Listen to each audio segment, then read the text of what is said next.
Hello, and welcome to Lorehammer, a beginner's guide to 40k. This is episode 5, Humanity Pre-Imperium.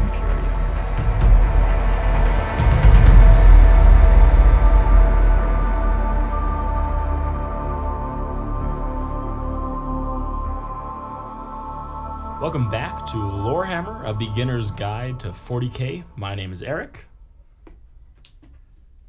He wasn't kidding, he's actually just being silent. Say your name! I don't want to! Say it. Mick. Okay. That's Mark. And this is Jordan. Jordan. Alright, so today is our 5th episode of Lorehammer, and we're going to be talking, our main topic is going to be humanity. We're finally starting on humanity. The main thing... My favorite race. Oh, that's very racist. How could you? Wow. Unbelievable. I love Just all... like white people. Oh my god.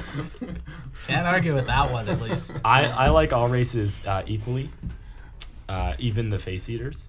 I would save them. The flollops. The flollops of face eaters. So we're going to talk about humanity, everything up to M30, which is that's the creation of the Imperium. Yeah. So we'll do everything of like a basic framework of humanity, because there's the most about humanity. Yeah. So we'll talk about humanity until then. I'd say most people would have the most in common with humanity.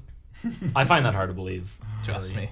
I've been doing this a while, and that's why there's the most on humanity, and most people play them. It's just... I just think it's a numbers game, really. They release the most amount of human armies. A couple things before we actually get into our main topic. Mark was doing some reading about the actual end date of the Eldar, and what he found is that it's between M25 and M30. Yeah. So the whole fall of the Eldar and the birth of Slaanesh, it looks like it really takes that 5,000 years. And up until then, they were just happy-go-lucky. Yeah, well, obviously degrading, but Nope. Getting worse. No, yeah? Nope. Everything was paradise, and one day M25 hit, and boom. Boom. Murder. Murder. So, yeah, that's kind of puts in a little perspective of how long it really took for them to fall. And the reason that date is important is because you actually will see a connection between their fall and some things that happen in humanity's history. Yeah. Which kind of just brings it all together and makes it way more interesting. Is that why we talked about the Eldar first? Good question. Thanks for your question. Aw. Well, yes and no. The Eldar they've been around way longer, so yeah. It makes sense to start with the Eldar. Yeah. Some people might notice that a lot of the coverage that we do can seem very sparse and not completely fleshed out. Yeah, and there is a reason for this. We are aware. We know. The reason is because we'd rather you have a framework. Yeah, so right now we're just kind of building the universe so everyone knows what's going on, and then once we've kind of set the backdrop for the entire universe, then we're going to go back and touch on things like that we kind of just glossed over. Mm-hmm.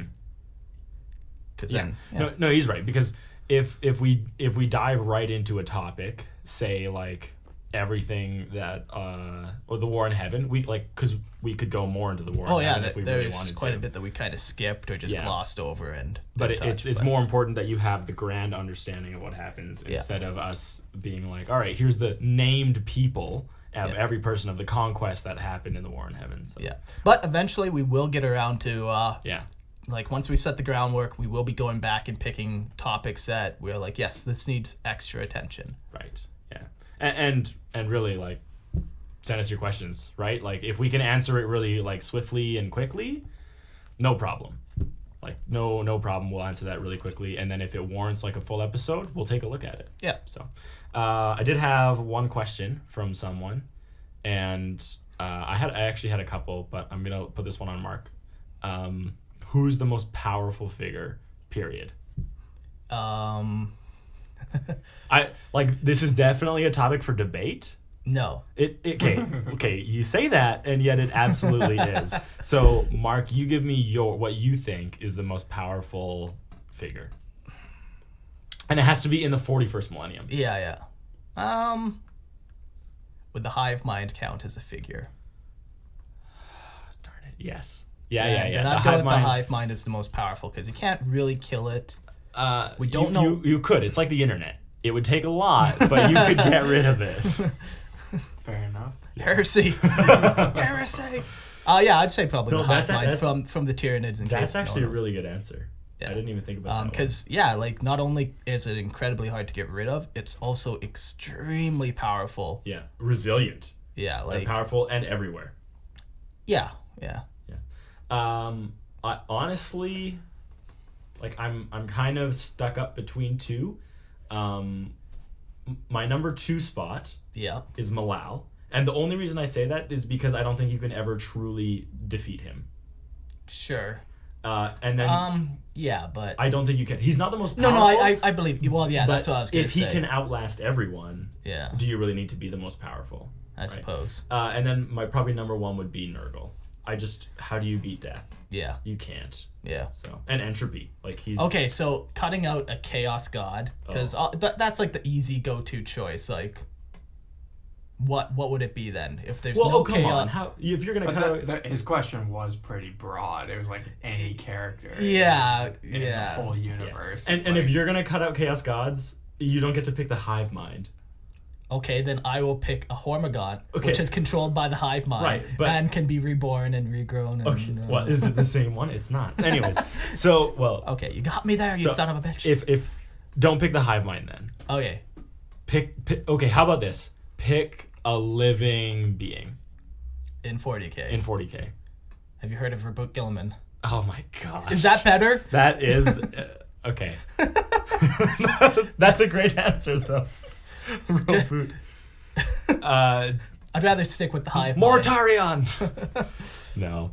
I always pictured Abaddon as like one of the most powerful figures, really. Just because of the pacts that he makes with the Chaos Gods. For a mortal, because he is mortal. Yeah. He gets such a hard time, but he definitely is powerful. Yeah. Reboot, though, I totally skipped over the fact that he's back. Yeah. Like, in my mind, I still haven't fully wrapped around the thought that all the Primarchs are coming back. It's a good question. It's a great debate question, really. Yeah, you could get sucked into that for a while. Yeah. You could lose friends over that one, I think. I've probably lost friends over that. A couple girlfriends, at the very least. What do you mean you don't know who Abaddon is? Get out! Get out! Take your stuff! And I think with that, let's get started. Okay. All right. So, Mark is pretty much going to take over this episode.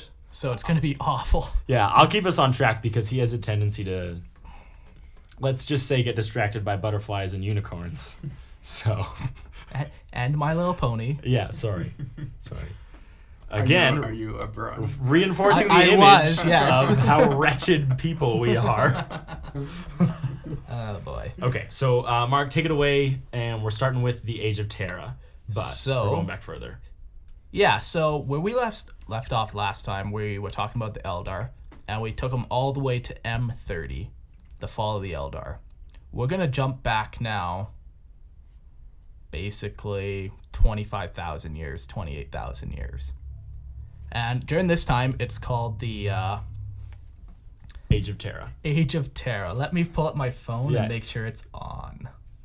And basically, this is the time when humanity got off-world and started to colonize the Sol system. There's not a whole lot of details that really happened. Like, it's pretty much... Like, they didn't have warp capability. They weren't fighting aliens. They were just colonizing the Sol system. Yeah, like, it's really... Like, it starts in M3. So it's us. Yeah, pretty well.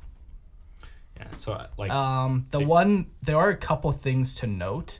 For some reason, they actually say, like, the Age of Terror happens all the way from, like, the beginning of humanity all the way until they colonize the entire Sol system. And there's a couple notable things that happen. So the birth of the Emperor happens in 8 BC. So Okay, yeah. So he's been around for a long time. He's been doing things.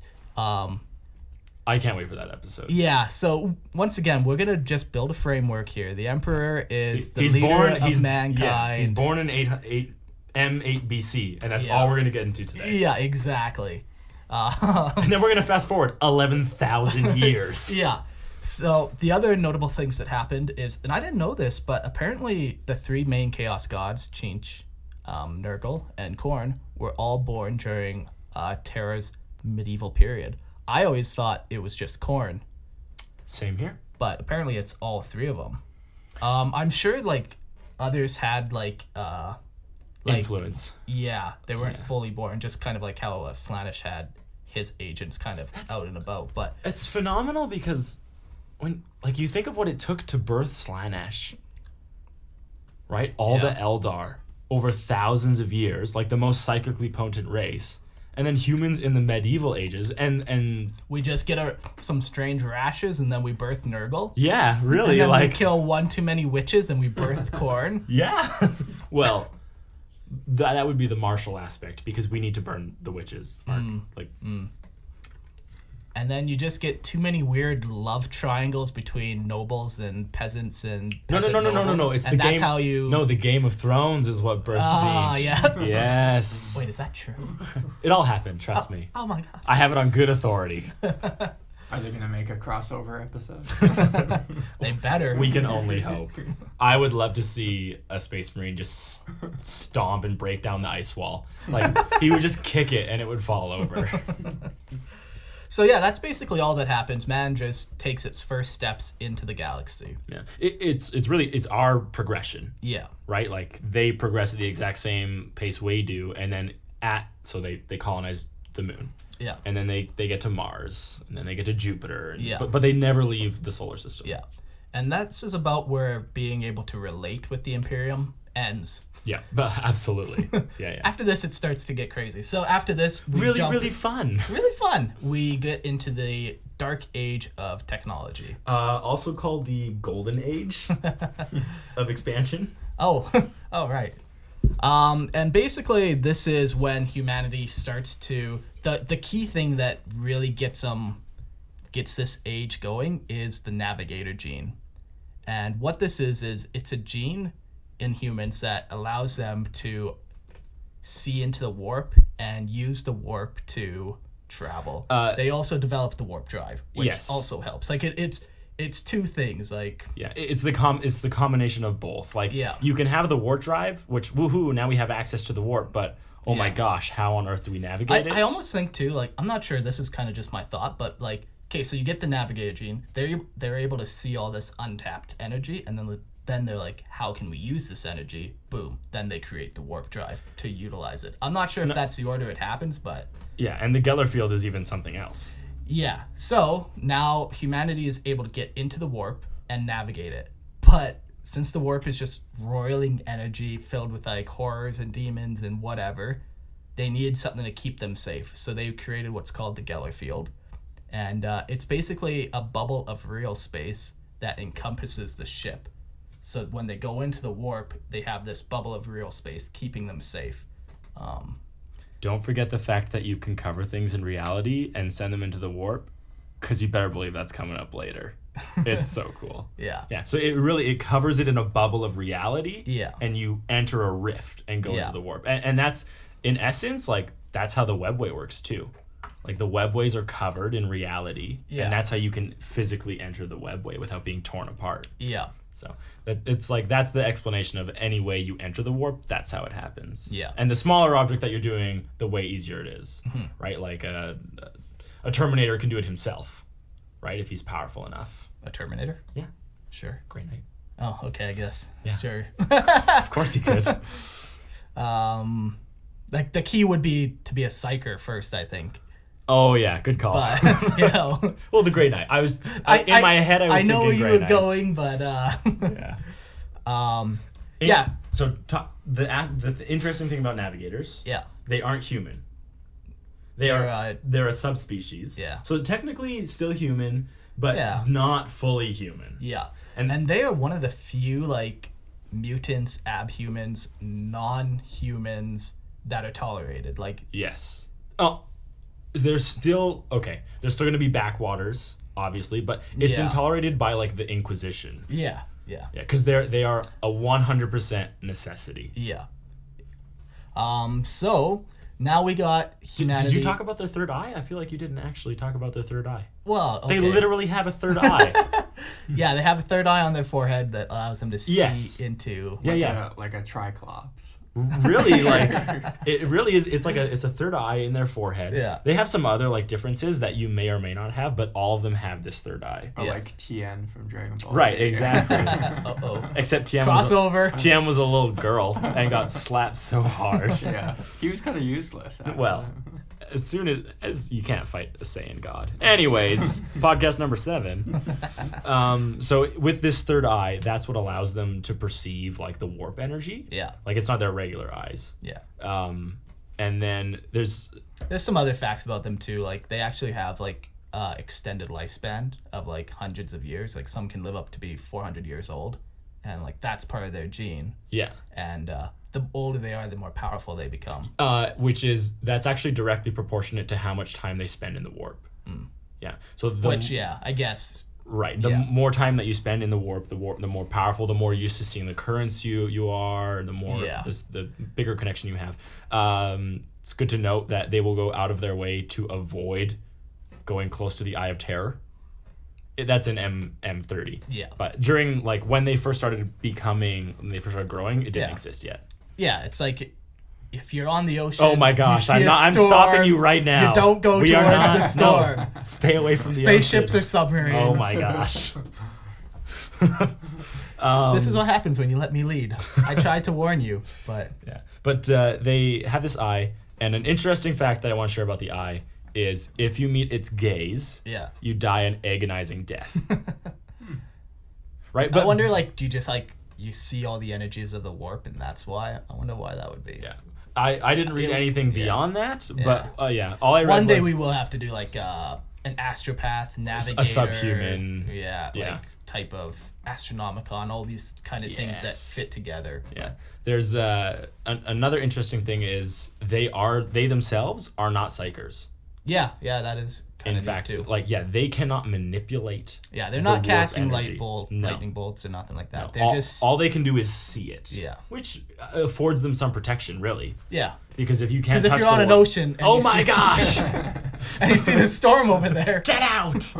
No, it's like because anytime you touch the warp, it's the two-way street. Yeah. But if all you're doing is looking at the street, you're fine. yeah, Okay, so there's the navigator. So that would be the number one that allowed us to enter into the dark age of technology. yeah, and as all technology, it just keeps getting better and better and better, and new advances are made. So like they're able to now terraform planets, and that helps them. They're able now to, just do all these technological wonders that allows them to increase their foothold in the galaxy. Yeah. They're able to build bigger ships with stasis fields or whatever you want to go into. Any sci-fi mumbo jumbo, basically. Yeah, but you're right. Like it's just the rate of like progression on technology it's exponential. Yeah. Right. So as soon as you make one leap, the next one isn't that far behind, and the next Yeah. one isn't that far behind. So it really doesn't take them too long until they start running into other alien races like the Xeno or like the Eldar and the Orcs and probably other ones. But Those would be the two main ones. Yeah. Anything else we can pretty much take care of. yeah, there might be one planet of them and then that's all. Right. But the Eldar and the Orcs you definitely will run into over and over again. As soon as you become a galactic player, Yeah. like the scale that you deal with things changes. Because if you run into a planet and like the inhabitants are hostile, But whoop de doo. But they can't get Yeah, off the they can't planet. leave the planet, so Yeah. you just like ignore them or Yeah. you virus bomb them. It's fine. Either way, it's now your planet. But yeah, as soon as they become a galactic player, that's when the Eldar and the Orc really start making a big deal for us. Yeah. Also at this time, the human psychic gene begins to flourish, and they start to develop it. Because up until now, there was no human psychers, or there were very few. Yeah, it is. Yes. It begins to flourish and It does. actually become a thing that is accepted by science. Right. Is the key. Yeah. On most of there's a lot of planets where when the psyker gene first, or when the ability to like use the warp, like you still get burned as a witch. Yeah. Right? Because you're using sorcery Yeah. and magic. And then on like the more enlightened worlds, it's like scientifically proven. Yeah. It's like this progression where, okay, so the navigators came, they're able to see the warp. So they're able to verify like the warp exists. Then they're able to build the warp drives, and then they're able to go through the warp, and then they're able to verify psychers exist because they know the warp. And Right. They know where that power is coming from. Yeah, it's a logical progression, really. Yeah. And so psychers begin to flourish. Humanity spreads out across the galaxy. Another big thing that helps them do this is it's called an STC, a standard template construct. And basically, it's the best IKEA manual you'll ever see. Right, except where IKEA manuals are garbage. Okay, so I hear that all the time, but I've built so many IKEA things, and I find they're fine. Well, sure, the furniture is shit, but like the manual is always good. You must like, be 2% Swedish or something. I don't know. I find it's like, okay, put this knob in this hole. I've done that before. Have you ever seen? We've all done that. Oh. Have you ever seen the Swedish, like the IKEA manuals that it shows a guy and it's just like a single guy holding it and it's like the do not do sign. Yeah. But then it shows a guy with a friend. Yeah. And it's like a good check, and they're like they're like putting a thumbs up, saying like what they're saying is don't do it alone. Yeah. Like you need a friend to do it. But what I get is if you have no friends, you shouldn't buy this Oh. furniture. Yeah. So you're buying a queen bed. Right. This is a 2-person bed. Yeah. It's like I buy a piece of furniture and I'm unpacking it in the living room, and then I see this thing that says like don't use one person, use two, and I look around and there's no one there. Kind of just drop it and walk away, I guess. Yeah, exactly. Slowly realize that, you just circle the drain of eternity alone eventually, and you get flushed down the universe's toilet. And Wow. So life is all good for me right now. Sounds like it.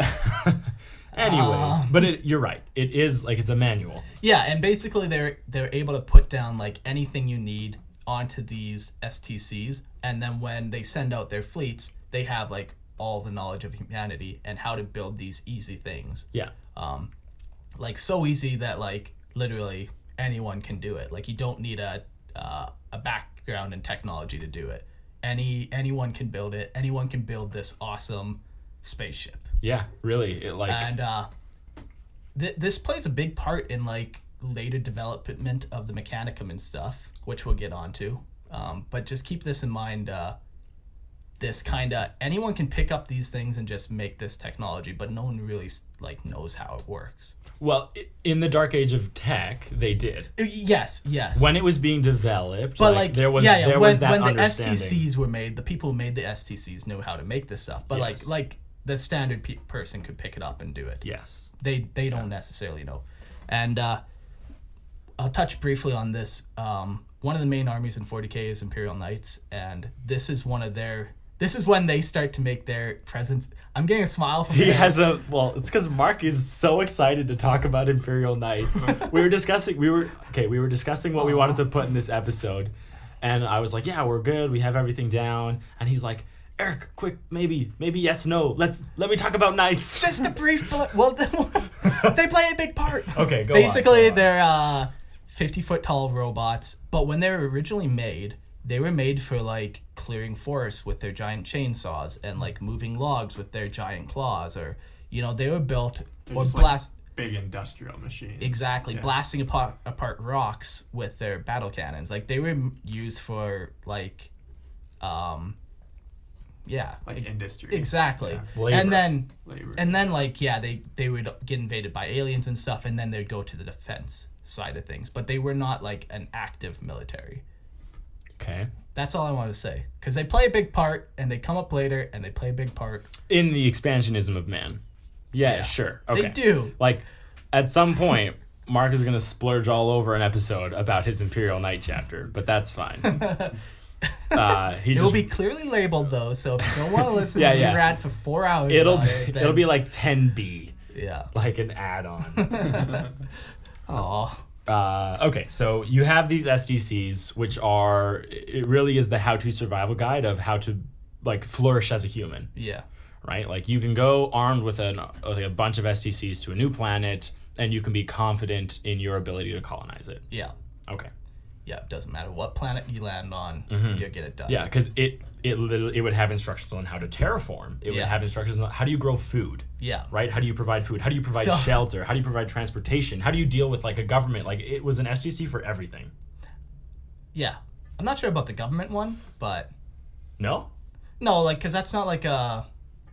Maybe. I don't know. I see it more as like an actual physical thing, like physical objects, how to make physical objects, than a political body, if that makes sense. Kind of. I also saw like it's also knowledge though, because a physical object isn't going to tell you how to harvest. Like what's the right time? So the IKEA manual for how to do a political body is it's like 5 guys. Like all thumbs up. Yeah. And then listening to other people, like all more thumbs up. Okay. It's just it's fine. under the what not to do section, it's one of those 5 guys getting an evil smile on their face. Yeah, he's holding like a knife stabbing other people. That's what's not to do. Yeah. But just to show you like how minute an STC can be, there's 2 Space Marine scouts in 40K.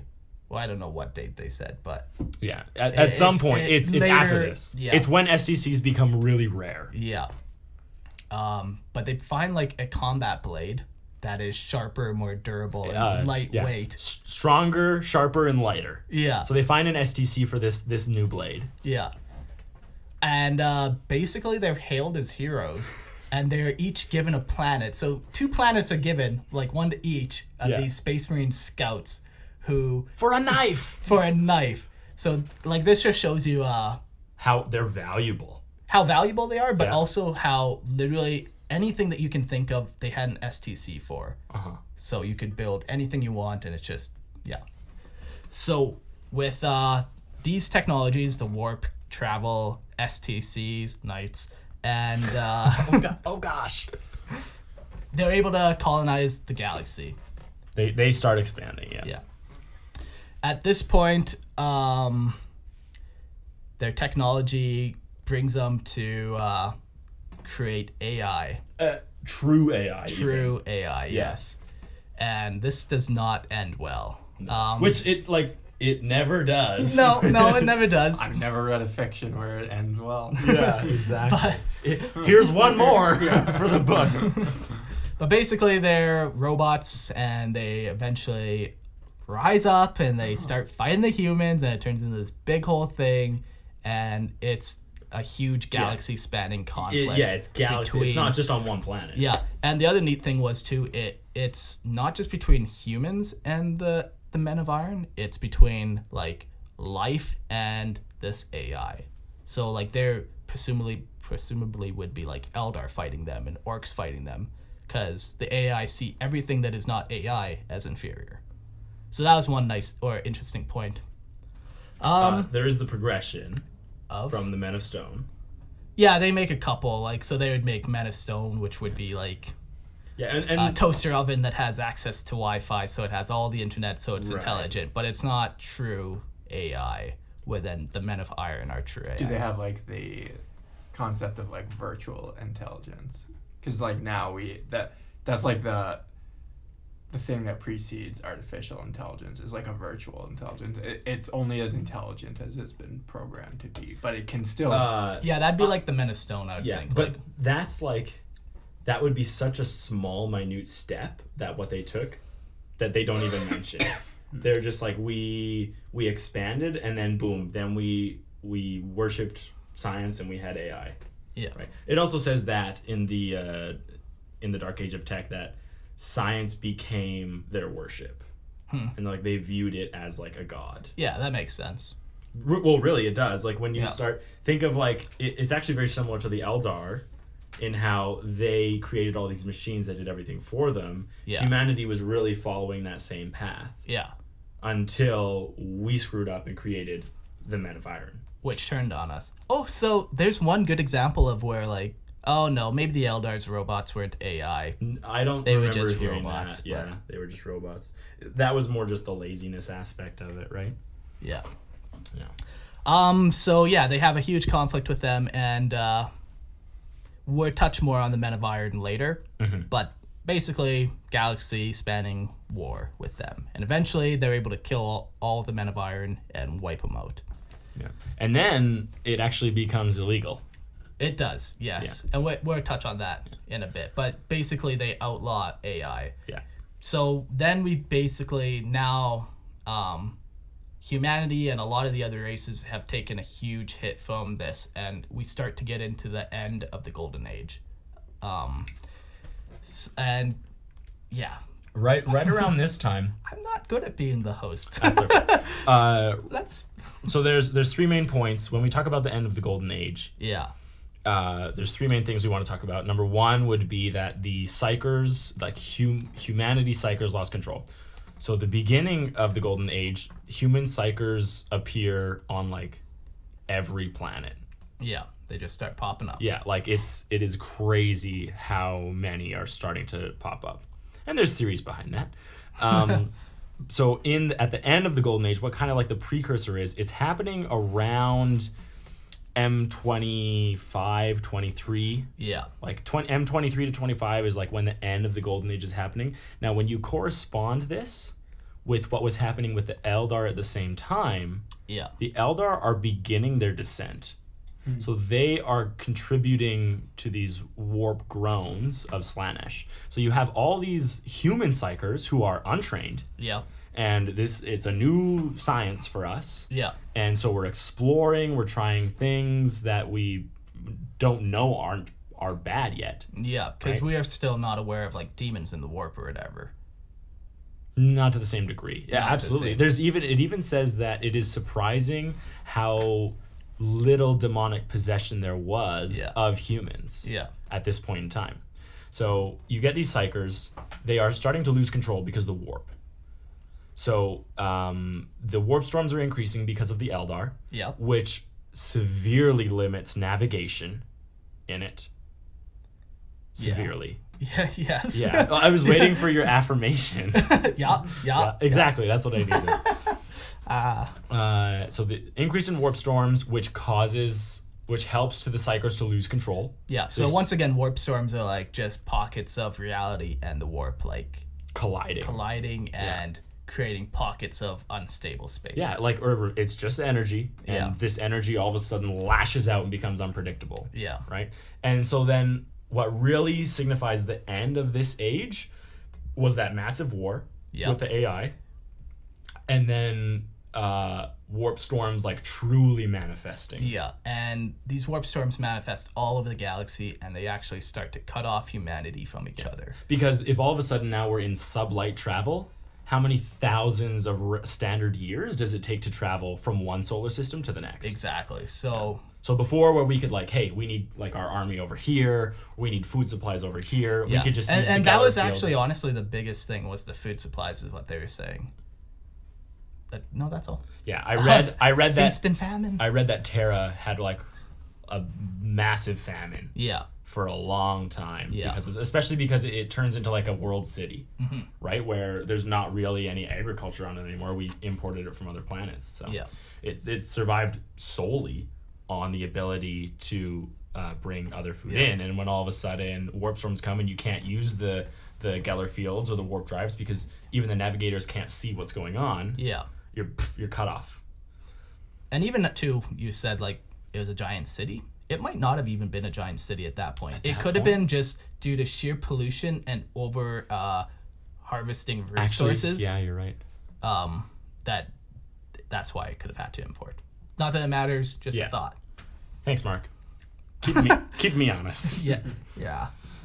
Okay, so then that kind of signifies the end of like this big expansionist Yeah. age.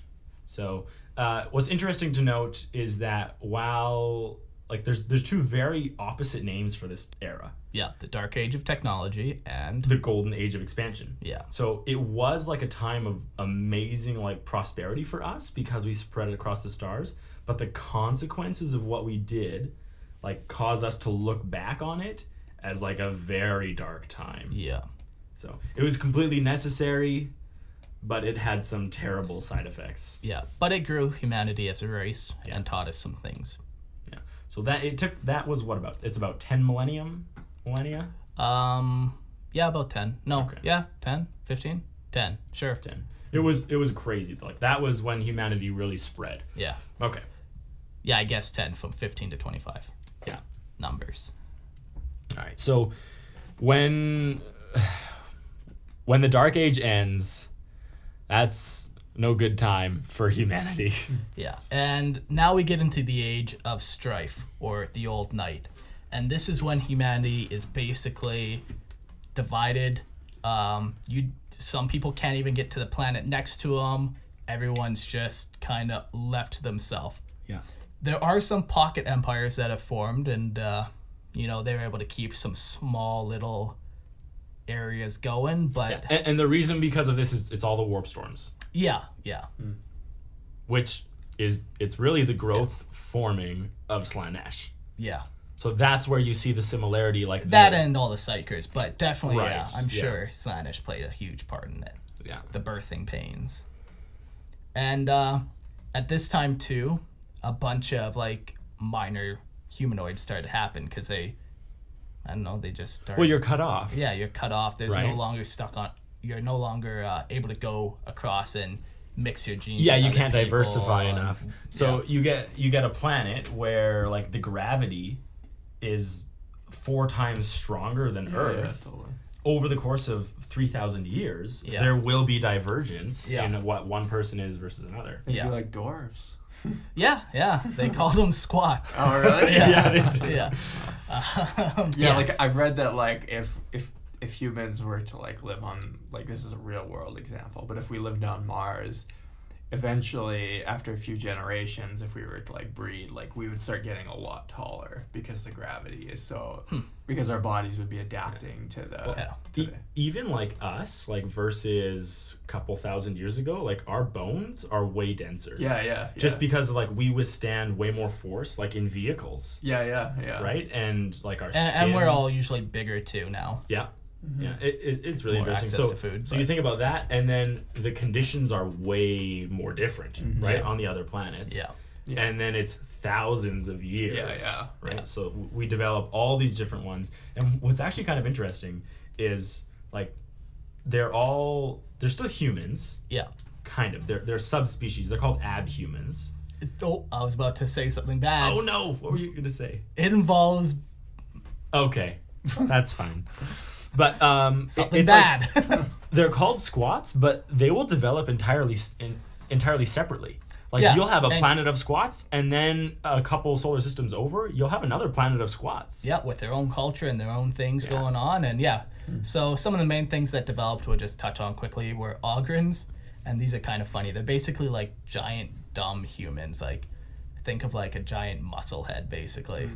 And the way they came about was they had prison planets, and they would ship all the prisoners there. And eventually, Think Australia Sure, on a yes. planetary level. And eventually, yeah, like when the Old Night happened, they couldn't release prisoners, they couldn't get new prisoners, but basically the prisoners eventually took over, and they just had to breed with each other, these big dumb brutes breeding with big dumb brutes to create bigger, dumber brutes. Yeah. And the strongest survive, and like And over the course of thousands of years. yeah, so they're just these big hulking, like they're bigger than space marines. They're like 9 feet tall, like huge. Yeah. But they lack intelligence. Yeah, and there's other ones that are born, like beastmen, ratlings. Well, I wonder how beastmen are made.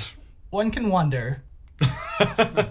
Like, I guess it just depends on the conditions, what will help you survive the best. Yeah. And that's kind of like... Exactly. It's like Yeah. the selection. Yeah, right? because Like, you're cut off from everything that might help you, Yeah, right? yeah. Yeah. So we got all these different different abhumans happening, and also psychers keep popping up too, which is the other big thing, and they just keep making things worse and worse and worse. Yeah. So yeah, these are the consequences of the isolation between the human planets. Yeah.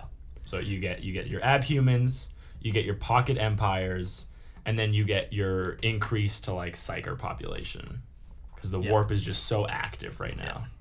And that's really the Old Night. Like, it's basically humanity falling apart until about M30.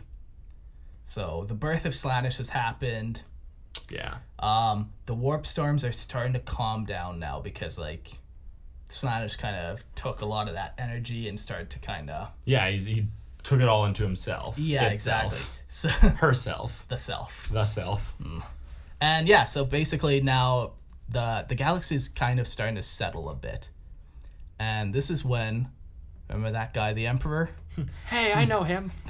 He starts to step in. But I guess before we talk about him, we'll go to Mars. Okay, yeah, it's pretty important. So humanity starts in the Sol system. So we'll kind of start there and we'll work our way out into the galaxy. On Mars, they basically developed a cult that started to worship technology. 100% during the age of expansionism, right? Yeah. Because that was when science became like revered. Yeah, and one of the reasons for this is because like during the I've lost my train of thought. Yeah. I'm rambling. He's struggling. There's something. Do you got anything to say? Well, the Mechanicum. Oh, boy. Like what's really important to know about the Mechanicum is technically it's not a part of the Imperium. Yeah, when that does happen. Yeah. And there's even rumors that like the Emperor went to the Mechanicum. Don't do this. and- I was thinking about it. Don't do it. Don't do it. No, and he set up the Mechanicum knowing that. I love that part. Well, it's nothing crazy yet. I think it's sweet. No, it's very sweet. But 'Cause if you're gonna do that, then we're gonna talk about the Void Dragon. the Emperor's been around for 8,000. No, you don't. The Emperor's been around since BC 8. So he's been setting up like things into the right position that needs to happen in order for him to to take over the galaxy. He's got huge foresight, and so he actually like starts to set up the Mechanicum, and the Mechanicum basically start to worship machines. Yes. And part of this is because during like when they made the Men of Iron and they like failed or they killed them, they started putting like a bunch of like holds on technology, like you can't do this anymore, you can't do that anymore. Right. So but it the starts, beginning of it is to protect us. Yeah. So it almost starts to eventually become like a religion, like do this, don't do this. This is good. Right. This is bad. And while there were reasons for it, like the grunts don't know that. Yeah. Right. So it really, and you know, it seems kind of silly to think about, but over thousands of years, yeah, like just look what happens. Like people you start to lose information and things start to get crazy. So the Mechanicum starts to build itself.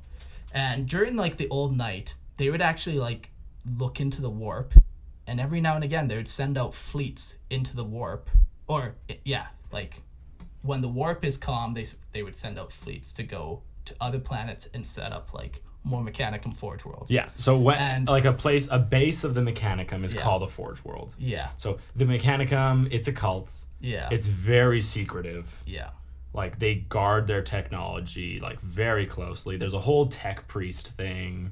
Yeah. But they started to really build like their own like empire. Yeah. in the Like yeah, if galaxy. ever there was a pocket empire, it was the Mechanicum. Yeah, but their pocket empire like literally started to span the galaxy. Like now it was nowhere near reliable, and it was nowhere near what mankind had before or will have in the future. But they did start to like kind of spread out. Yeah. So that's Mechanicum very, very loosely. Yeah, we will. There's way more to go back into for the Mechanicum. Which we will be. And that's one of the tough things too. It's like, how far do you go? Like, do I say that? But then I have to explain that. But so that's Mechanicum. Yeah. It started on Mars. It spread itself. Yeah, and it turned into a religion of machines, basically, where knowledge is power, but you have to guard it. Yeah. So now we're jumped to Terra. And at this point, the Emperor's seen like, oh, all these warp storms are starting to calm down. This is at M30. Yeah, this is at M30.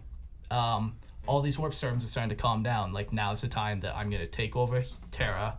The Mechanicum's starting to do well, too. So now's my time to expand into the galaxy. But before he could do that, he had to take Terra. Right now, Terra was, like, held by a bunch of techno-barbarians, basically. Think, like, just, like, a Mad Max type world, basically, where there's a bunch of little little empires, and they're all doing crazy things, and none of them really knows how technology works, and they all just kind of just add on to this ramshackle. Well, this is when that crazy famine is happening too. Yeah. So like food becomes rare, and so there's a bunch of these like barbarians on the planet. So he had to get rid of that and start setting up like his home planet. So he created what are called Thunder Warriors, and they're the first beings that the Emperor made. Actually, I think the Custodes came first. I'm pretty sure they did. The Custodes are like the Emperor's personal bodyguard. I'll take your word for it. Pretty sure they did, because they were there during that time. But they were basically just huge, monstrous brutes. They were stronger, faster, and the other big thing that they had was they had power armor. So I was reading that techno-barbarians actually were covered in powered armor. Yeah, lots of them were. And which actually serves as the basis for modern day power armor. Yeah, like Thunder Armor is what it's called. The techno-barbarians? Because that's what I read. Well, both do have it. Like, yeah. But the Emperor's was better. And Obviously. His soldiers were better. Yes. So because they were genetically engineered. They were genetically engineered, and they had better weapons, better armor, and they had this being who's been around for thousands of years leading them. So eventually he takes Terra. He kills all the other leaders, and he takes Terra with these Thunder Warriors.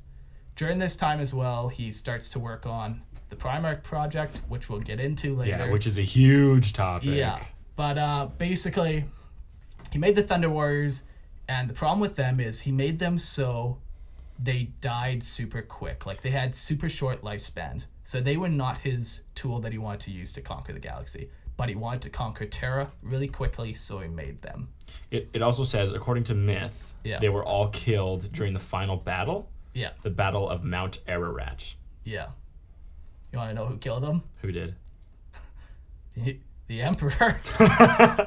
Really? Yeah. Well, it's rumored, but okay. It's one of those things that's rumored, but it's true. He's like punching them all to death. I'm sorry. Yeah, he no longer needed them because he didn't want these like they were not intelligent. They were just brutes. They were larger than Space Marines. Yeah, like they were just crazy fighting machines. But that's all. But that's not what he wanted to conquer the galaxy with.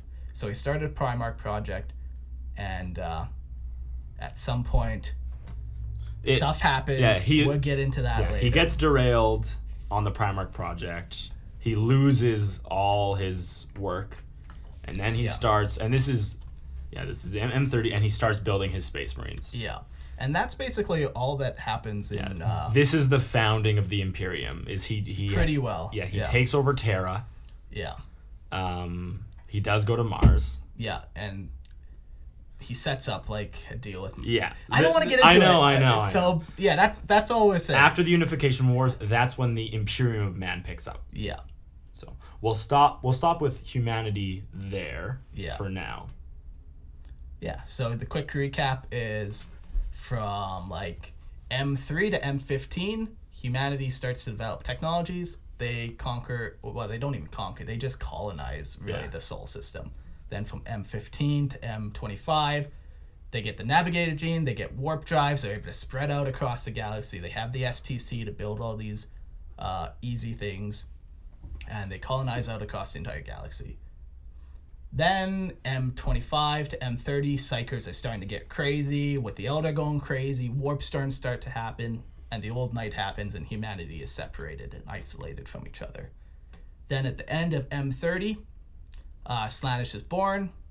The warp storms kind of alleviate a bit. The Emperor rises up, takes Terra, and starts his plans towards conquering the galaxy. Whoa. What? No, I'm just... Oh, that doesn't happen? No, it doesn't. Oh, that's... I bet he never crusades. That's my guess. Okay, so that's pretty much the end of that part. And that's a very brief skeleton. Oh gosh, yes. Because there's a lot of topics in there that I want to talk about more, and like we won't be talking about for a while, but we will eventually. He really likes to talk about Ogrins and big men with muscles. Not true. That's Christian. No, I'm pretty sure that's you. All right, so I guess we'll pick it up on our subtopic. So for the next part today, we're going to finish off by talking about the birth of the Emperor. Arguably. Father E? I don't know. I don't know. No, he's just called the Father. Or God. Papa. Papa. Papa Emperor. Without him, there's no Imperium. Yeah. Without him, there's very limited space travel. Yeah. So really, he's the precursor to everything. If ever I was to choose a main character, Yes. he would be the main character. Absolutely.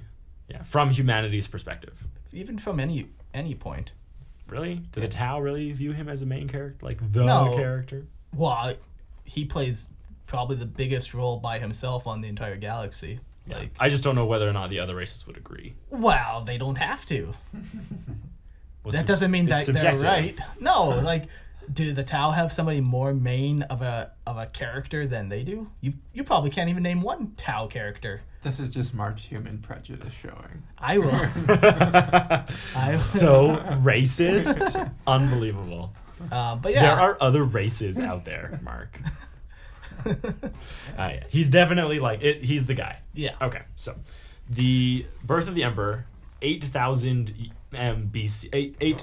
Oh gosh. 8,000 MBC, Yeah. eh? M8 BC. Yeah. Okay, so this guy, like, it's so long ago in humans' history that Yeah. it's not really 100% what happens. Yeah, and the Emperor does not share his secrets lightly.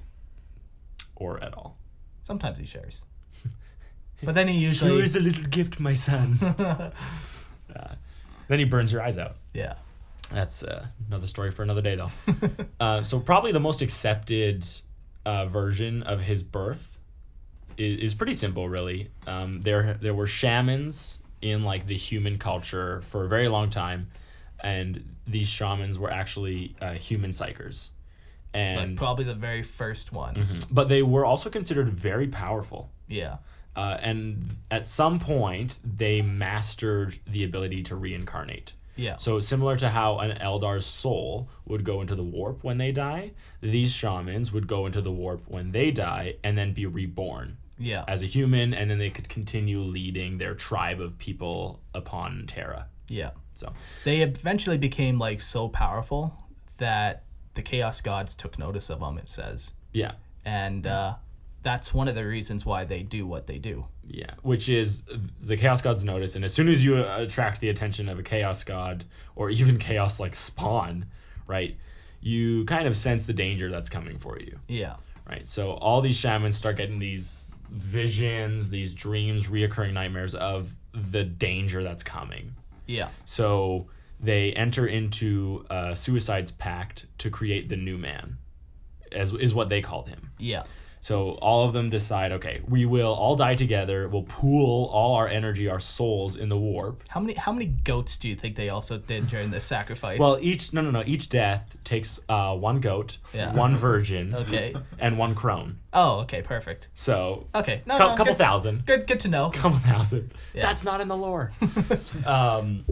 So all these shamans get together and they kill themselves. They pool their energy in the warp, and then 1 year after their suicide pact, the new man is born. Yeah.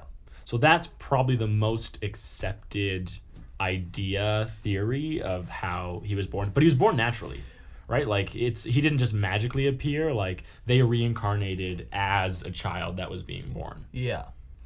The other main one, which I think is even more main, is the Emperor is born of like natural causes, and he just happened to be crazy, like a crazy good psyker, and he ends up. What happens? He ends up killing his uncle or something, or his Yeah. father. Why did he do that? So humanity was super lawless at that time because Yeah. they're just tribes, wandering tribes. Yeah. So his dad dies, and as he's preparing, Yeah. So the Emperor's father Okay. was murdered by his uncle. Yeah, but he didn't know that. So his dad dies, and as the emperor is preparing the funeral rites, Yeah. he has a vision of his uncle killing his dad. Yeah. And he acts on it, and he just goes up to his uncle and stops his heart with his psychic ability. Yeah. So the only... Okay. So, And the crazy thing about that is it says he felt no remorse or sadness. right. Like he's above those emotions. Yeah. Because his power started to manifest in his youth, or so the legend / story / myth goes, right? There's nothing concise or. So I'm just curious, why does like Games Workshop put out like multiple theories rather than just writing something concrete? So the biggest reason is the game's 30 plus years old, and it was just developed by like guys in a basement. Right. And when like they originally made it, like it was almost kind of like a joke, because Warhammer Fantasy came first, and they would have their models, but then one guy's like, I'm gonna make this OP model, and it was like the very first Space Marine. Oh yeah. And then like he had like this story, like he comes from a future planet and blah blah blah blah blah, and he kills all these guys. But so from there it eventually turns into 40K. But over like the 30 years, like it turned from being something in the 80s where it was all like death metal and grunge, and hippies and hippies, and they've slowly had to like tweak their history and their fluff, but they don't just like get away with lots of the other stuff that they said. So some of these things that we talk about come from back in the 80s. Oh yeah. Where it slowly gets added on to, or slightly tweaked, or like and sometimes when they tweak stuff, they don't say, oh, this one's no longer invalid. So that's probably like there's also a thematic reason that they do that, right? There are adds to the mystery. Yeah, there are that reasons is also that you big, don't for sure. share it all. Yeah. 'Cause if you share it all, there's nothing to think about anymore. Yeah. So the whole like the way I see it more is that we don't know about it and we get to guess. Yeah. Right. Like and eventually Games Workshop does realize that is definitely the way to go. Yeah, because for sure. it creates communication and conversation between people, which is one of the most fun parts about it. Like, what do you think is the most accepted theory about this to me? Yeah. Like, one of the most fun parts is like, what do you think about this theory? Like, why do you think this is the right one? So what's like the source material for these different theories? Is it mostly like codexes or campaign books or whatever? Yeah. It's all stuff that's released by Games Workshop. Right. And like back in the day too, they weren't as tight on their IP, so they would have multiple authors like writing. Oh, okay. So it would sometimes kind of conflict. Yeah, it turns into the comic book world. Like non. It was never that bad, but it did kind of.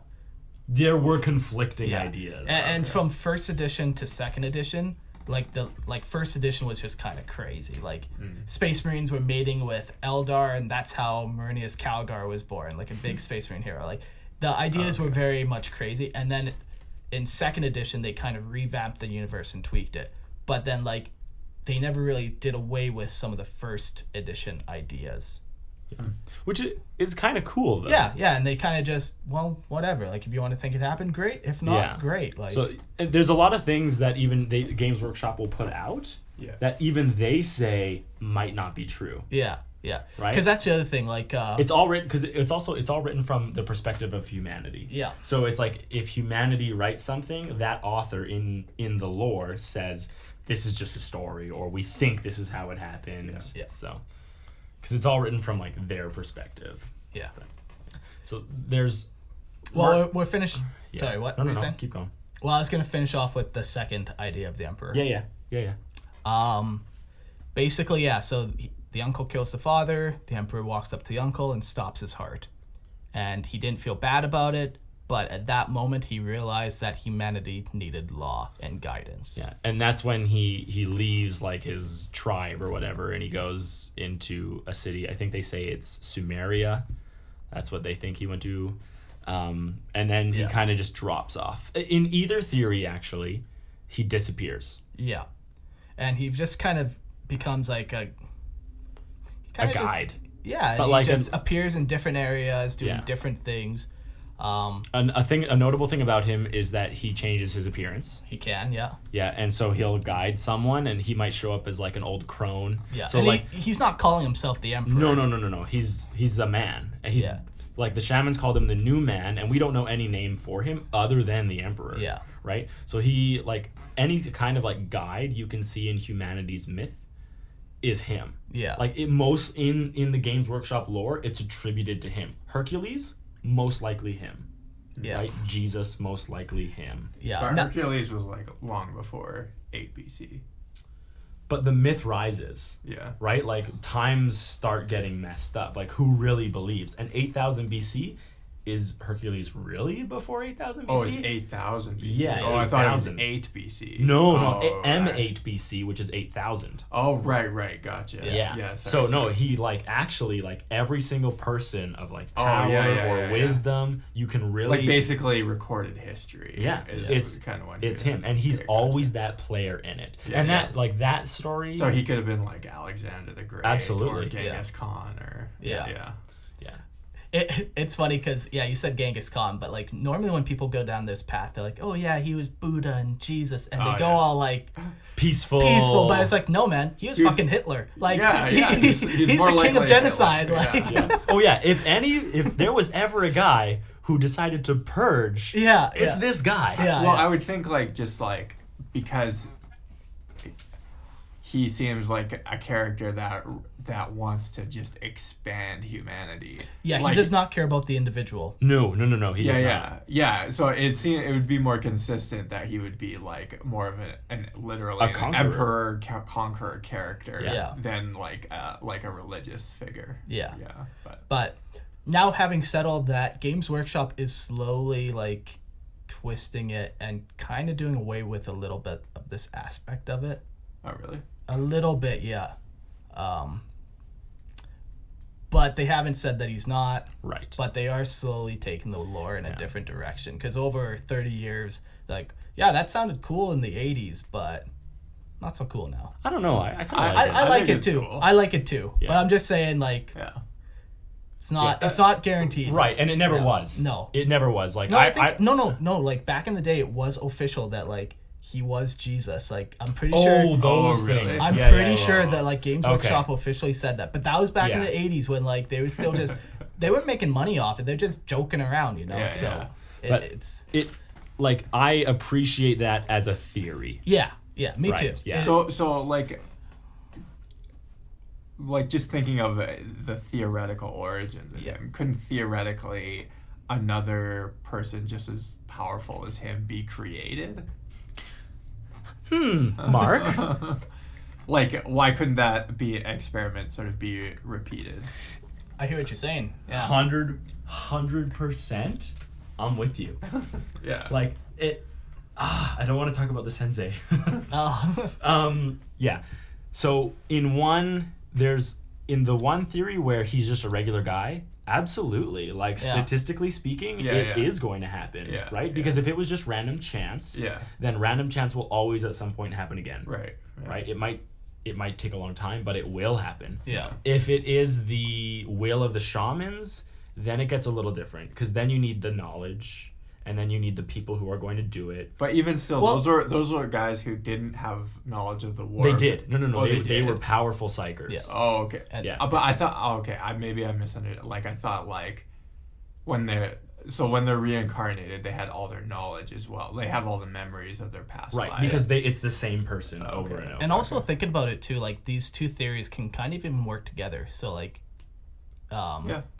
like, he's reborn, then his uncle kills his father. Oh, yeah. Like, they can For sure. they can work together. Yeah. Too. So The main thing I think to remember is that he is not, like, I would never say he's human. why though? I would say he transcends the pure fact that he lives for 48,000 years. Yeah, like, is he immortal? Yeah, because he has such, like, high psychic powers or whatever. He can basically. So keep you're himself saying that alive. psychic ability is directly related? No, I'm just saying that is an ability some can have, but that's not yes. an ability that every It's psyker not has. mutually exclusive, but I honestly, I can't see him being human. Like, at the very least, he's lost his humanity. Yeah. As soon as he separates himself and he says they need this, as soon as it becomes them and no longer is we, he's like I know what you're saying. from like a Yeah. psychological standpoint, he's lost his humanity. Okay, Well, it's so almost like humans are just his tools. that yeah, he very uses. More, much. I would say more like children, no, Okay. more like tools. but it's not for him. He does it for humans. Like everything he does is See for that is for. benevolent?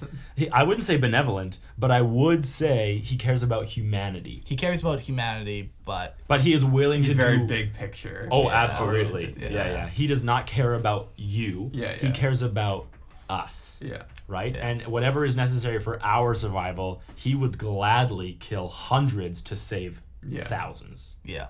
Right? So Um, I really don't like. I wouldn't call him human It, from a psychological I perspective. know, but just even because of even that from point- even from a physiological like biological perspective, he can't. okay, so from the psychological, like, so if a crazy murderer is killing people and he's like, I'm not, Lost his humanity. Right? He's insane. does that make him no longer human? No, it doesn't. He's still a But human. but we literally call some people animals. Yeah. That's but like a that's derogatory, figure yeah. of Like, speech. Is they're- it? There's yes, Yeah. Eric, come on. They're still like biologically human. Right, but Yeah. he's purely talking about psychological He is? Oh, okay. in this instance. in this instance, but also like from a biological perspective, what he was born, he could have been fully biologically human. Sure, then he starts to mess with himself through psychic Yeah, it powers could or even like whatever. morphed into something other than Right, Yeah. but at that point, isn't he no longer human? He has transcended. Yeah, like, okay, you He can doesn't say he that. doesn't need to eat. Yeah, Doesn't need to sleep. yeah, Right? Doesn't need to like he Be can productive. he can withstand the warp by himself. But that's a lot of it. I think is just his psychic capability. But I truly believe that he has passed the need for human. Like all the things that make us human, like instincts, lust, survival, hunger, thirst, the need to be remembered or the need to leave something behind. Like that's because we're very short-sighted. We have short lives, and we just live in a burst. None of that he has. How could he really understand what it means to be human? I don't think he is does. being human all just the experience of being human? Absolutely. Well, I'd say that's a very large part of it. I think, Honestly, this is a conversation way above my pay grade. but I do think he has left something Yeah. behind. Yeah, And yeah, I do no, think definitely he I think a has. lot of that happens on Moloch, Yeah, and I think a lot of that happens when he really understands what the ruinous powers are. yeah, Right? Because when he's first born, the ruinous powers don't exist yet. They don't. Like the warp exists, Yeah. and the warp is in chaos, Yeah. but the ruinous powers don't. yeah, Right? So he's born, maybe he is fully human, right? And Yeah. he grows up, and in his middle years, that's when he starts realizing he's different. He starts getting his powers. Touched. special. But I truly believe he has left humanity behind. yeah, yeah. I agree with that, but I still think he's a human. Like, sure, he himself mentally has left humanity. but Would you say that the elder gods are Eldar? Or are they something greater? I told you they're old ones. I told you this already. I don't know. No, sure, you can believe what you want to believe, but like I just don't think there's enough. he was born from a Yes, that is 100. That is so confirmed. so therefore you're a human. Not Yeah. necessarily. I agree with more of that criteria though. Like Sure, a mentally hu- a he is no human- longer a human. A human can. birth maybe he's like a gene stealer. meta-human now. Yeah, like, a metahuman would be a better way to describe it. Exactly. I really Or think abhuman I or really think whatever. he's ascended to godhood in a very real sense though. yeah, for sure. But Right? yeah. Because Okay, well we'll argue this point but all day. the reason I would say this is to go back to Jordan's thing of could it happen again? Yeah. And the answer from me is no. Why? It could not unless the emperor died Uh-oh. and he came back. That's the only way I could see it happening. A large reason why I don't think it could happen now is because the ruinous powers in the warp would stop it.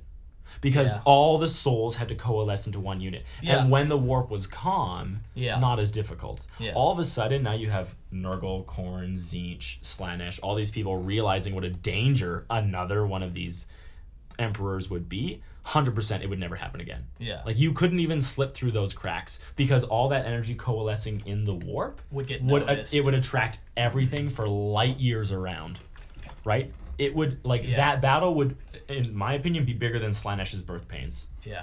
right? Because so I don't think it's possible anymore. I think I can believe that. I just think due the to situation this- was perfect. Yeah. yeah. Right. So Yeah.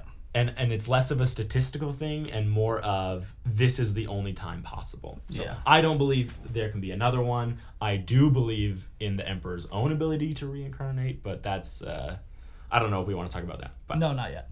okay, so We'll talk about now Moloch. oh, okay. Yeah, so at some point during the Dark Age of Tech, Yeah. yeah, so he travels to a planet Moloch with there's a human with him. There is. Sarvikar or Alia. Anyways, there's a human with him, and there's actually a demonic gateway on this planet Moloch. Yeah. And he enters the demonic gateway, and he makes a pact with the dark gods. Who he might not even know. Well, at this point, I guess he does realize. He would 100% know. Yeah. So But- this is a very, like, I like this bit of information Yeah, this is pretty recent, actually, that this Yeah. has come out. because, like, the Emperor, while at this point he was powerful, Yeah. right? Because we already know he had psychic capabilities. He's already was lived. functionally immortal, He's already yeah. lived for thousands of years. But he comes back, and it says the deal he has made is for a portion of their power and the knowledge to create the Primarchs. And in return, he said that he would end up basically serving chaos and bringing humanity, like just leading humanity into chaos. Which is crazy. 'Cause I didn't read that. Yeah, however, for some, the Emperor did not keep his end of the bargain to spread chaos to humanity. He didn't keep it. He did not keep That it. makes more sense. Yeah, okay. So So basically, yeah, he goes into the warp or whatever. He finds these like crazy beings and steals a lot of their power, and realizes like these beings have to be. I think he was contained. deceiving them. Really, Oh, like he knew absolutely. he fully went in, Yeah. like Well, knowing that he wasn't going to be able. Because if you think about it, like the shamans knew that they were being like hunted by like At fell- some point, at yes. fell energies. So he would know like the warp is bad. Like Yeah, and at this point, like he has the foresight to know exactly what's going to happen. yeah, So it's so cool. Like he goes in there. I just have this like sweet picture of him, like, because he's in his own warp, his reality bubble, right? Because the only way Yeah. you can survive is to be wrapped in reality. So he like steps into the warp, covered in this reality bubble, and these four like pressures and energies, just like, I don't know. I just say that I would think they're attracted to him.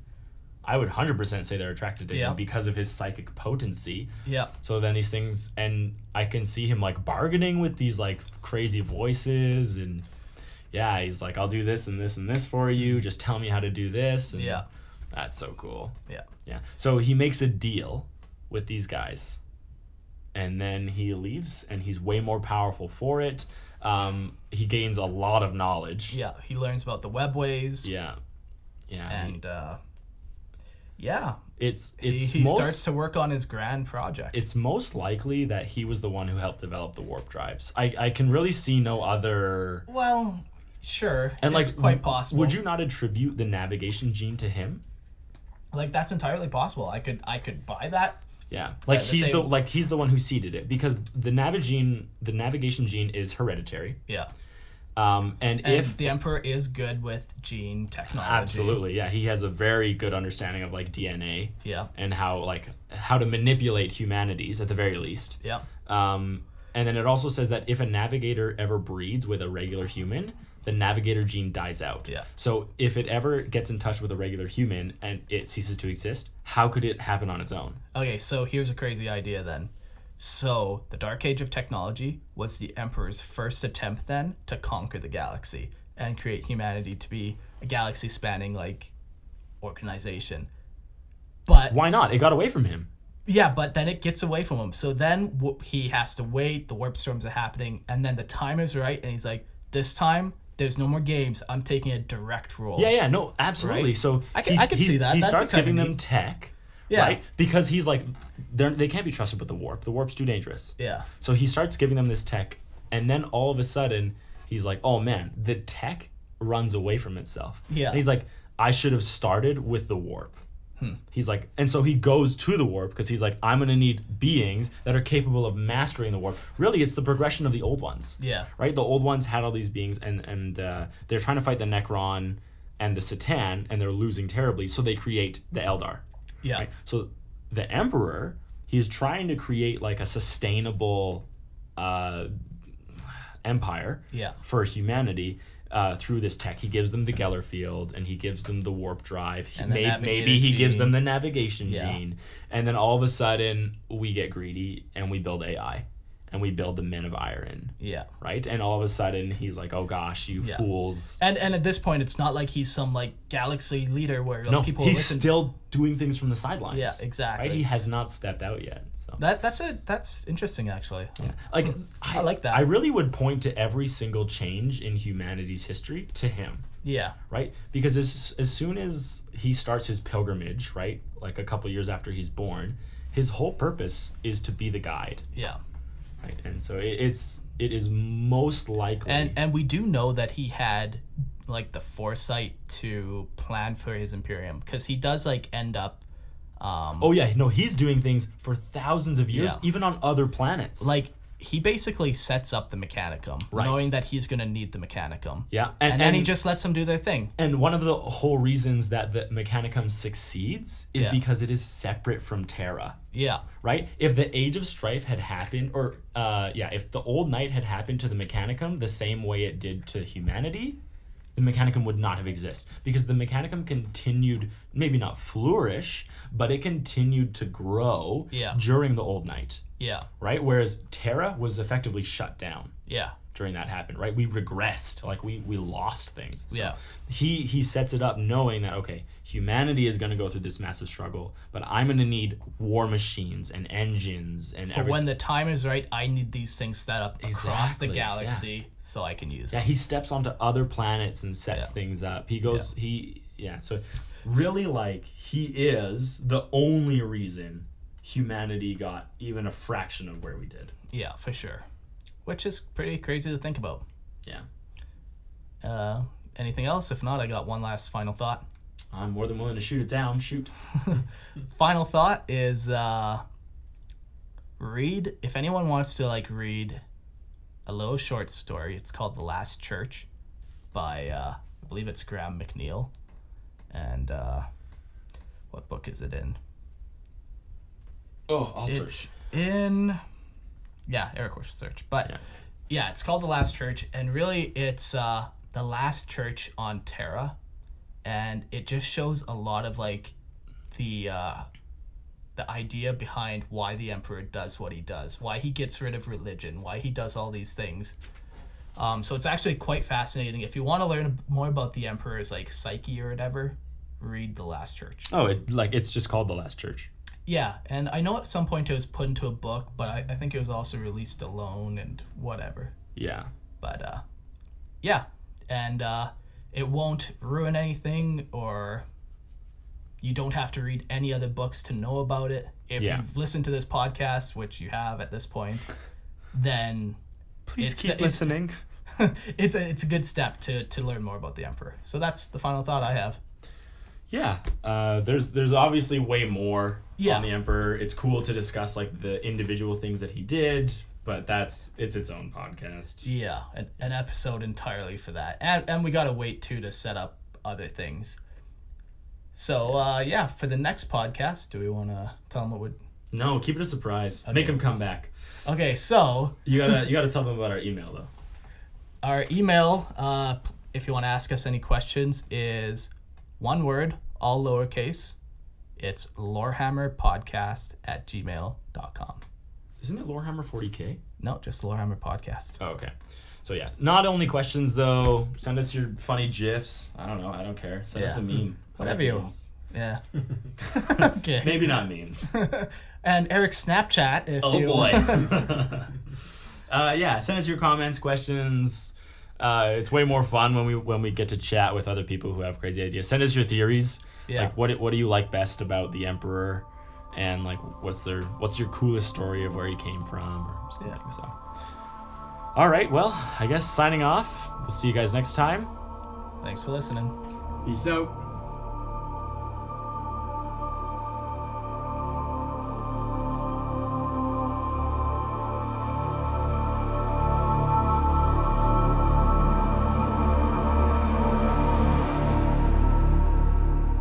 Hey guys, thanks for listening. If you have questions or comments, please find our Facebook page entitled Lorehammer, our Twitter handle @Lorehammer40k, or our email address, lorehammerpodcast@gmail.com. Also, on iTunes or Google Play, please like or subscribe or leave a 5-star review. That would help us out a lot. Thanks. Have a good day. See you next episode.